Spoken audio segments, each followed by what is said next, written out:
If you're a founder, entrepreneur, CEO, or somebody who values their current performance, you know full well that actually the only thing that matters is you seeing success in whatever realm you're asking for. What I thought to do on today's YouTube episode and podcast is, instead of just telling you all the positive things in which you can do to elevate that, is actually debunk the top 10 excuses that I hear and bullshit that I hear around how you can't currently perform or do the thing that you're asking for and why your standards are slipping, because that's the name of the game. We're looking to find the drip, fix the leak. We're not looking to do anything else when it comes down to elevating your performance. And these are some common themes that I hear and see, and I wrote them all down on the basis of, if this, I hope to God that you resonate with this and this kicks you up the arse and stops you making excuses for you not to actually take action, make it happen, or more to the point, lead from the front and be a role model. First one is, this is just a busy phase and I'll start it later. Those that are listening to this right now understand that later never comes around. The paradox of this is like your goals. The minute you hit the goal, you just stretch that goal to the next piece. When it comes down to your health, your energy, your well-being, your resilience, your clarity, your certainty, all these other cool pieces of the puzzle, this isn't a destination. This is a theme within inside of your process. And the convenience of actually that the load you're currently underneath right now is temporary is the reason why you're struggling.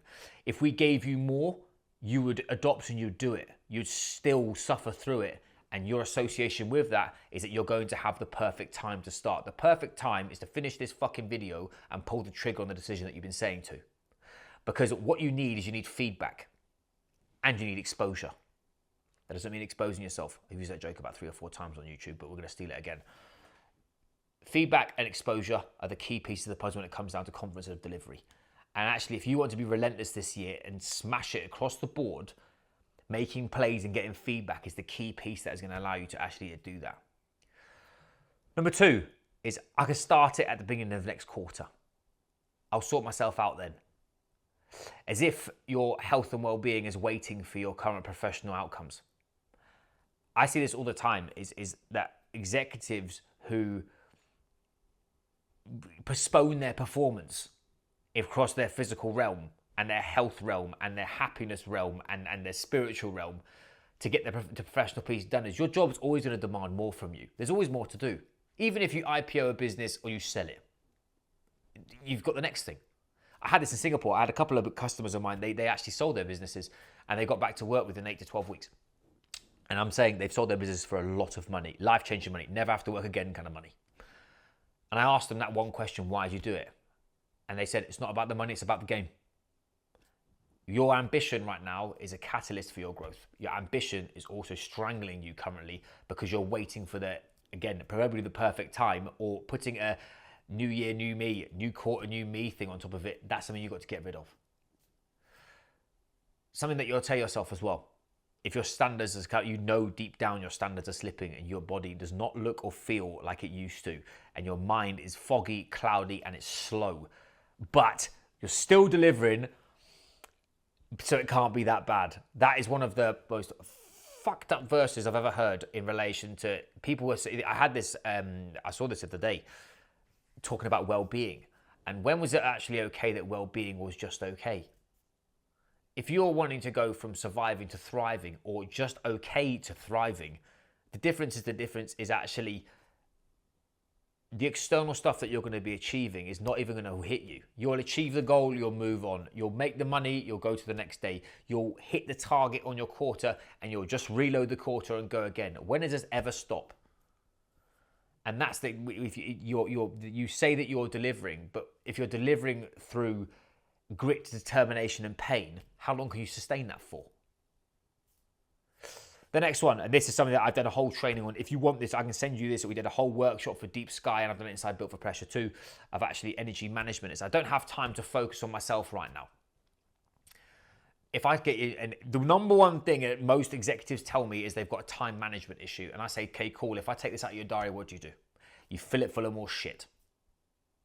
Instead of understanding energy management, what's actually moving the bus forward right now, and what are your KPIs around how you're operating, how your business is moving forward, and how you're actually scaling. You haven't got those things to hand, so you've got absolutely no idea. The understanding that you're going to have time is fucking horseshit. The issue is you're ineffective and you're not being productive. The next one, this is very much health and performance vibe, but I've tried absolutely everything already. It just doesn't work for me. This is the most, I had this personally. As a rugby player, I was a big boy. I was a small boy.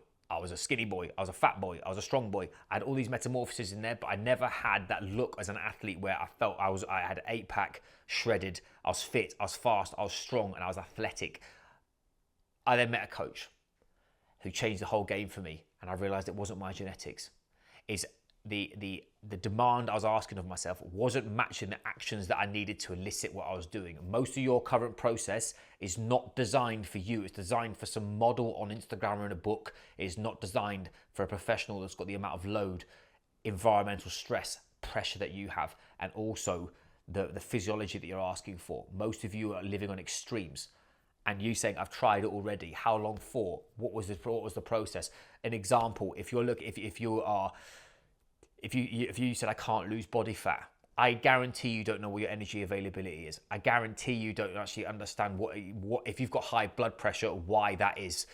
From a training adaptation standpoint. My point being is, if you said you've tried it already, I would massively struggle to tell you and challenge you that you have not actually use proper diagnosis, structure, or integration or sequencing with inside of that, because that's probably a massive bottleneck.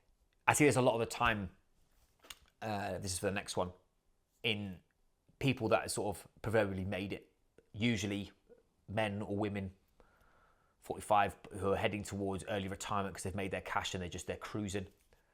This is just the cost of operating at this level. The reality is that you can't have balance across your life. If you're at this level, it doesn't happen. But the chassis, the machine that actually gets you to where you're asking for is you. It's not some external thing. And it's actually most the people that I've actually met who have made ridiculous amounts of money.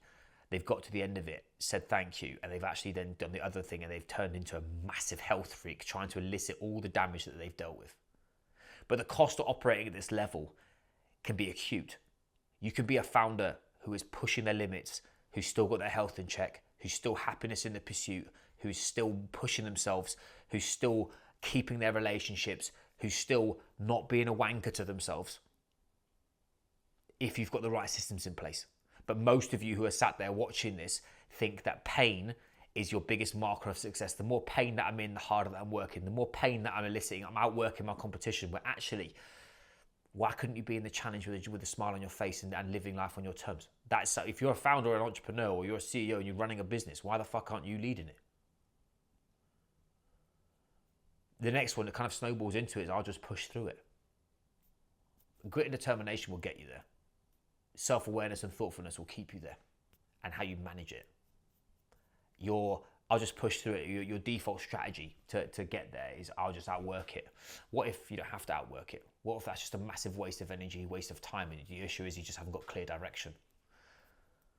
I learned this the hard way in so many areas of my life. Take coaching, for example. Those that have followed along, I've spent nearly 20 years in strength and conditioning and nutrition. I've got degrees, all sorts of courses, and I've fallen off piece of strength and conditioning and nutrition before to chase white rabbits, i.e. I'm going to do a body transformation program to try and make quick money. I'm going to sell a program to make quick cash. I'm going to do this inside my business that I don't feel fulfilled with. It's all horseshit. Where actually knowing who you are, what you do, why you do it, and what you're going to hang your hat on is the key piece to actually gaining more energy and more clarity. If you're running a business that has nothing to do with fitness and you're in the finance industry, for example, it's actually having a bigger mission than you and actually building people around you and understanding how to integrate that inside your process so you're effective, you're happy, you've got joy inside of your process, even though it's really fucking hard. That's the name of the game. Another one is my body's always been like this. And realistically, we both know that if you look back to when you were at, or I used to be in amazing shape, I just can't do it right now. Realistically, the only reason why that is that your standards don't just slip, they erode over time. You have stopped doing the doing when it comes down to being more effective at what you're doing. And that's when it comes to your training, the intent around it, the meaning around it, all that cool stuff, that's not integrated inside your process. I've got two more. I'll deal with it when it actually becomes a problem. I see this in the mental performance space and in the physical performance space, where people don't want to look into their dark spaces and actually explore them because it's too big and scary, and they feel they're going to be compromised if they start showing some form of vulnerability. Or from a physical standpoint, is if my blood pressure is at 130/90, it's okay, fine. NHS says that's fine. If you're anything above 120/70, 120/80 within reason, you're taking years off your life because you're not optimizing your health physiology. You running away from a problem is 99% the reason why you're going to stay in that fucking problem for the next 12 months. And then lastly, probably the biggest paradox for any high achieving individual that I've ever worked with ever is I don't want to slow down. The fear of slowing down makes you feel anxious. Where realistically, this is a Navy SEALs term, is slow is smooth, smooth is fast. What if deliberate action, calm, collected, focused, deliberate action was taken every single day on your goals? I guarantee that your energy would go closer and be way more potent, compared to if you slow down, you just feel you think momentum gives you stability. Well, realistically, if you've already punched through a ceiling of your performance, you don't need more. You don't need faster. You need actually focus. You need more effective and where to put your energy. Those are key pieces. I hope that's helpful. I feel like it was a bit of a rant, but I thought it was something different alongside this platform. Instead of giving you all the science, because there's so much fucking science out there, and ChatGPT is easy to use right now, is what I want to do. These are some massive bottlenecks inside of the high performance space when it comes down to business leadership, those that are strapping businesses, those that are pushing their limits and wanting to perform under pressure, all that cool stuff when it comes down to high achievers.